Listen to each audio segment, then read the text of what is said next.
Hello friends, ఎలా ఉన్నారు? నేను మీ ఛానల్ విన్నీ కోట. ఈరోజు కూడా చాలా ముఖ్యమైన విషయాన్ని మీతో పంచుకుంటాను. ఈరోజు మన లైఫ్లో ఎందుకు మనం సరిగ్గా కమ్యూనికేట్ చేయలేకపోతున్నాం, ఎందుకు కాన్ఫిడెంట్గా మాట్లాడలేకపోతున్నాం అనేది చాలా చాలా ఇంపార్టెంట్ విషయం. అవునా?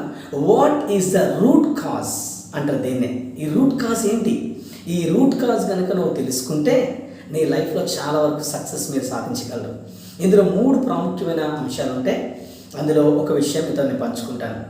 ముఖ్యంగా చూసుకున్నట్లయితే ఫస్ట్ ఏంటంటే అసలు రూట్ కాజ్ ఏంటి, ఎందుకు మనం మాట్లాడలేకపోతున్నాం. నేను ఎవరైనా అవకాశం కలిగించేటప్పుడు కానీ, నీకు singing competition, dancing competition, playing కావచ్చు, లేదా స్పీచ్ కావచ్చు, వాట్ ఎవర్ ఇట్ ఈస్, నీ ముందుకు వచ్చినప్పుడు నువ్వేమనుకుంటావు, ఎందుకు మనం తీసుకోలేకపోతున్నాం, what is the reason behind that, what is the root cause అని కనుక ఆలోచన చేస్తే ఇందులో అత్యంత ముఖ్యమైనది ఏం తెలుసా? ఎప్పుడైతే మన దగ్గరికి ఒక అవకాశం వచ్చిందో ఫస్ట్ ఈ పీపుల్ యొక్క మైండ్ సెట్ ఎలా ఉంటుందంటే, నాకు కాదు, నాకు భయం, ఇట్ ఈస్ ద థ్రెట్ అన్నమాట. ఇది ఒక భయం అనమాట, స్కాడ్. దాన్ని చూసి ముందు భయపడిపోతారు. ఏదైనా ఒక అవకాశం నీ దగ్గరికి వచ్చినప్పుడు ఏమనుకుంటావంటే, ముందు నాకు అది భయం అని చెప్పి ముందు నీ మైండ్ సేవ్ చేసుకుంటావు.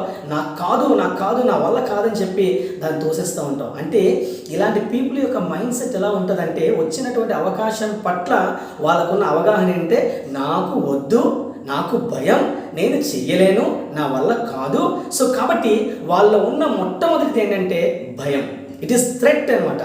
థ్రెట్, ఇంకా నా వల్ల కాదనేటువంటి భావన వాళ్ళతో, భావన వాళ్ళు ఏం చేస్తారంటే దాన్ని ముందుకు తీసుకుని వెళ్ళలేరు. That is the reason behind that. అందుకే పబ్లిక్ స్పీకింగ్లో మాట్లాడలేకపోవడం గల కారణం. మరి ఏం చేయాలి? సో ఇప్పుడు ఇంతవరకు ఇదేమనుకున్నాం, ఇది ఒక థ్రెట్, నాకు ఒక భయం, నా వల్ల కాదనుకున్నావే. ఇప్పుడు నువ్వేమనుకోవాలి తెలుసా? ఇది ఒక అవకాశంగా భావించాలి. It is an opportunity. It is not a threat, but it is an opportunity. ఇది ఒక అవకాశం. ఎప్పుడైతే అవకాశం నేను తలుపు తొడుతుందో యూ షుడ్ గ్రాబ్ ఇట్. నువ్వు దాన్ని తీసుకోవాలి.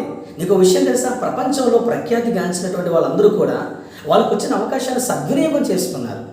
ఎవరైతే దుర్వినియోగం చేసుకుంటారో వాళ్ళ లైఫ్లో ఎప్పుడు కూడా సక్సెస్ అవ్వలేరు కూడా. అది ఏదైనా సరే, చెప్పాను కదా, సింగింగ్ కాంపిటీషన్ కావచ్చు, డాన్సింగ్ కావచ్చు, స్పీకింగ్ కావచ్చు, లేదా 10 మందిలో మాట్లాడే అవకాశం వచ్చినప్పుడు నాకు కాదని తప్పించుకోకూడదు. ఈ అవకాశం నాకే వచ్చింది. నువ్వు అవకాశాన్ని సద్వినియోగం చేసుకోకపోతే నువ్వు ప్రపంచానికి ఎలా తెలుస్తావు? అసలు నీలో భావాన్ని ఎలా వ్యక్తీకరిస్తావు? అసలు నాది కాదని చెప్పి నువ్వు వెనక త్రోసిస్తూ ఉండేటప్పుడు నువ్వు అసలు నీలో ఉన్నటువంటి ప్రతిభ ఎలా బయటపడుతుంది? కాబట్టి నీకు ఏదైనా అవకాశం వచ్చినప్పుడు అది భయంగా ఫీల్ అవ్వకూడదు. ఇట్ ఈస్ అన్ ఆపర్చునిటీ అనుకోవాలి. ఈ రోజు నుంచి మీరేమనుకోవాలి తెలుసా? ఇది నాకు ఒక మంచి అవకాశం. కాబట్టి మై డియర్ ఫ్రెండ్స్, ఎప్పుడైనా సరే, ఎక్కడైనా సరే, నిన్ను మాట్లాడమనేటప్పుడు, పాడమనేటప్పుడు, డాన్స్ చేయమనేటప్పుడు, ఏదైనా అనేటప్పుడు నువ్వేమనుకో తెలుసా? Yes, I can do it. నేను చేస్తాను. ఇది నాకు మంచి అవకాశం, ఇది ఒక మంచి అవకాశం, నేను దీన్ని సద్వినియోగం చేసుకొని నా ప్రతిభని బయటకు చూపించుకుంటానటువంటి ఆ భావన ఎప్పుడైతే నీలో డెవలప్ అవుతుందో అప్పుడు నువ్వు సక్సెస్ సాధించడానికి అవకాశం ఉంటుంది. Okay friends, next going forward ఇంకొక టిప్తో మేము ముందుకు వస్తాను. బాయ్.